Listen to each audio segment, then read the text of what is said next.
چڑیل ایک گاؤں میں آئی، وہاں پر ایسے ٹہل رہی تھی تو وہ دیکھتی ہے کہ ایک عورت اس کو دیکھ رہی ہے۔ وہ اس کی طرف جاتی ہے اور اس کو وہ عورت کہتی ہے کہ تم یہاں پر کیا کر رہی ہو چڑیل، تم گندی ہو، یہاں سے چلی جاؤ۔ دھکا دیتی ہے وہ اس کو۔ پھر وہ عورت کہتی ہے کہ میں تجھے ٹانگ ماروں گی۔ اس طرح سے وہ چڑیل بہت حیران ہوگی کہ یہ کر کیا رہی ہے، کبھی وہ اس کو گر کر دکھاتی، کبھی چل کر، کبھی کیسے تو وہ دونوں کی آپس میں بحث ہونے لگی۔ چڑیل کہتی ہے کہ تم مجھے کس طرح سے دیکھ سکتی ہو؟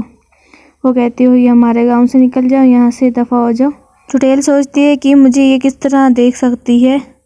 دوسرے دن پھر سے وہی چڑیل آتی ہے اور وہی وہ عورت آتی ہے۔ وہ ایک دوسرے کی طرف آ رہے ہوتے ہیں اور اس دفعہ وہ عورت نہیں کچھ کہتی اور اس دفعہ یہ چڑیل کہتی ہے۔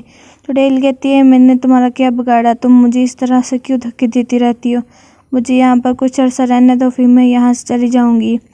پھر وہ کچھ سنانے لگ جاتی ہے، کہتی ہے کہ میں یہاں پر کس طرح آئی ہوں، کس طرح نہیں۔ وہ کہتی ہے میں بچپن میں اپنے ماں باپ سے بچھڑ گئی تھی، پھر ایک ایکسیڈنٹ کی وجہ سے میری موت ہوگی اور تب سے میں بھٹک رہی ہوں، مجھے کہیں رہنے کی جگہ نہیں مل رہی، تم مجھے یہاں پر رہنے دو، میں کسی کا بھی کوئی نقصان نہیں کروں گی، میں خاموشی سے سکون سے یہاں پر رہنا چاہتی ہوں۔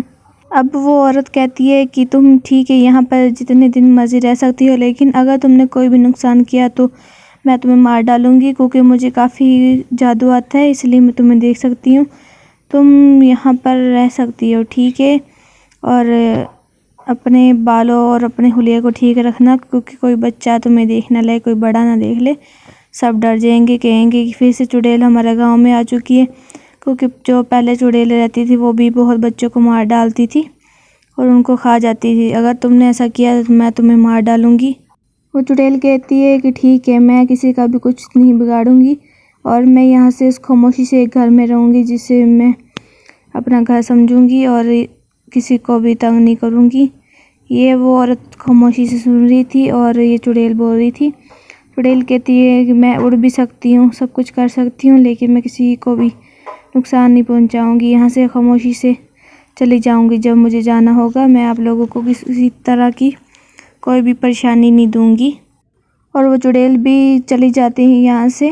اس عورت نے اسے کہا کہ کوئی یہاں پر گھر ڈھونڈ لو جو خالی ہو۔